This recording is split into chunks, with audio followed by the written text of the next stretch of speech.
सोची समझी स्कीम का होना ज़रूरी है।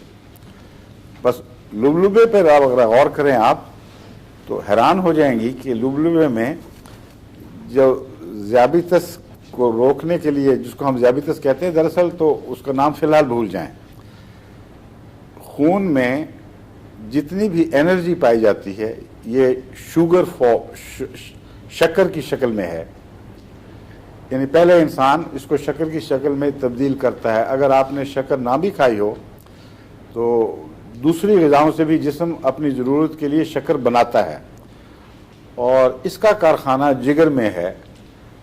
और जिगर की इतनी बड़ी इंडस्ट्री है, केमिकल इंडस्ट्री, कि अब तक कम से कम 5000 दवाएं ऐसी मालूम हो चुकी हैं जो जिगर में बन रही हैं, और कोई शोर नहीं, कोई धुआं नहीं। जो उसका वेस्ट प्रोडक्ट है वो भी जिस्म में बाज़ अच्छे अवामिल के लिए इस्तेमाल हो रहा है, इंटरनल कंजम्पशन उसकी हो रही है, और जो वेस्ट ज़ाहिर बाहर जाता है वो आगे एकोसिस्टम को तक़वियत देने के लिए इस्तेमाल हो रहा है। इसलिए परफेक्ट इंडस्ट्री। और एक जिगर जो कलेजी आप यूँ निकाल के भून के खा जाती हैं या खा जाते हैं, उसके अंदर ये सारी मशीनरियाँ मौजूद हैं जिससे दवाएं बन रही हैं। अब वो शुगर भी बन रही है और भी बहुत सारी। खैर, मैं आपको ये समझाना चाहता हूँ कि इसमें अगर शुगर बन रही हो तो शुगर को खून के लिए ताकत में तब्दील करना, खून के खुलियों में शुगर की एनर्जी का बार बार भेजना ताकि खून का खुलिया जिंदा रहे, बाकी सब बातें छोड़ दें, इसके लिए ऐसा अज़ीमुशान इंतज़ाम है कि हर खुलिये के इर्द गिर्द दोहरी झिल्लियाँ हैं, और दोहरी झिल्लियाँ होना उनका ज़रूरी था, उसके बगैर बात बन ही नहीं सकती थी। इत्तेफाकन अगर सिर्फ एक झिल्ली पैदा हुई होती तो खून का निज़ाम चल ही नहीं सकता था। खून के अंदर जो कुछ है, अगर उसके अंदर पानी पहुंच जाए बाहर का, जो खून के इर्द गिर्द है, तो डिस्ट्रॉय हो जाएगा सब कुछ। उसको प्रिवेंट करना है, खून के पानी से उसको बचाना है, और शुगर अंदर पहुंचानी है। और शुगर अंदर पहुंचाने के लिए ऐसी कोई चीज़ चाहिए जो उसको एनर्जी में भी तब्दील करे, और अगर वो खुला रास्ता रहे तो फिर दूसरी चीज़ें भी पहुंच जाएंगी। फिर जो वेस्ट प्रोडक्ट है उस एनर्जी का, उसको बाहर निकालना है।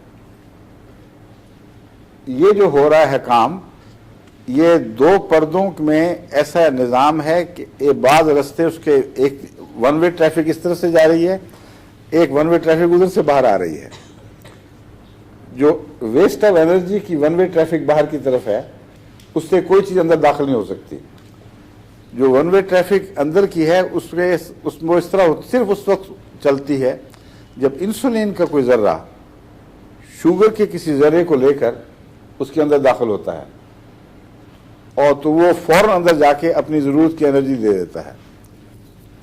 ये जो सिस्टम है, देखने में आमतौर पर झिल्लियों से जो एक मादा दूसरी तरफ मुंतकिल होता है, जिससे ऑस्मोसिस में हमें दिखाई देता है, यानी जड़ें पानी निस्बतन हल्की चीज़ को बाहर से लेती हैं और अंदर गाढ़े की चीज़ की तरफ वो मुंतकिल होती रहती है। अगर बाहर ज़्यादा गाढ़ा हो जाए तो जड़ें सूख जाएंगी, तभी कलर में दरख्त मर जाते हैं। इसको ऑस्मोसिस कहते हैं। ये बहुत ही स्लो प्रोसेस है, लेकिन जो बात मैं बता रहा हूँ वो ऑस्मोसिस नहीं है, कुछ और चीज़ है।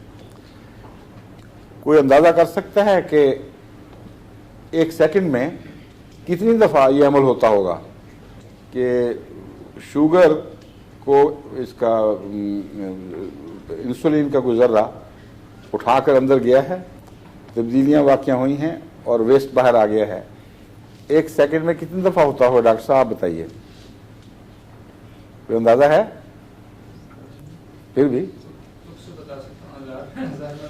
तो हाँ, लेकिन लाखों दफ़ा होता है।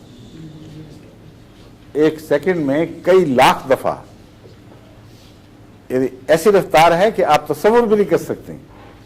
इस तरह हर खून के ज़र्रे की अल्लाह ताला हिफाजत कर रहा है।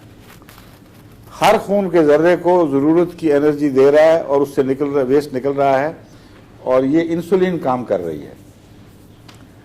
बस जब इंसुलिन कमज़ोर हो जाए तो ज़ायबितस का मरीज़ कमज़ोर हो जाता है। अब बाज़ दफ़ा यानी इंसुलिन ना हो तो शुगर मौजूद है लेकिन अंदर दाखिल नहीं हो रही, और अगर इंसुलिन ज़्यादा हो जाए तो फिर भी यही अमल होगा।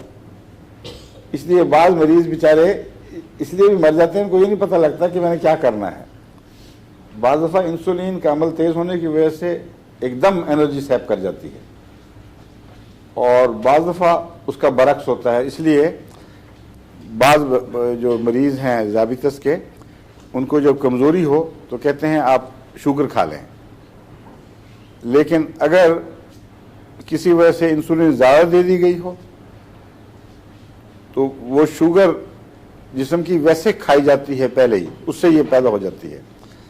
बाज़ दफ़ा इसका बरक्स भी होता है कि इंसुलिन नहीं है और शुगर ज़्यादा मौजूद है, फिर भी कमज़ोरी है, इसलिए कि इंसुलिन नहीं थी और शुगर ताकत में तब्दील नहीं हो सकी। अब ये एक वजह है जिसकी वजह से ये ज़ाबितस पैदा होती है, लेकिन जो सेल्फ डिफेंस सिस्टम्स हैं वो बाज़ दफ़ा बग़ैर वजह के इंसुलिन के असर से खौफ खाते हैं और इंसुलिन के खिलाफ रिएक्शन दिखा रहे हैं। शुगर भी है खून में, इंसुलिन भी है, लेकिन वो जो सेल्स जिनके अंदर जानी चाहिए वो इनकार कर रहे हैं। उसकी क्या वजूहात है? और बहुत सी वजूहात हैं। ये दो वजूहात मैंने आपको बताई हैं, लेकिन ऐसी मैंने जैसा कि बताया है सैकड़ों वजूहात हैं जिनकी वजह से ज़ाबितस एक बहुत ही कॉम्प्लेक्स, बहुत ही उलझा हुआ मजमून बन गई है। वो बात नहीं रही कि इंसुलिन दो और बात ख़त्म हो गई। ये क्रॉनिक डिजीज़ है, लंबे अरसे में आहिस्ता आहिस्ता पैदा होती और बढ़ती, और आहिस्ता आहिस्ता ऐसी बद बीमारियाँ पैदा कर जाती है जो जिस्म के साथ हमेशा का एक जुज़ बन जाती हैं। इसलिए इसका बहुत अच्छा इलाज ज़रूरी है।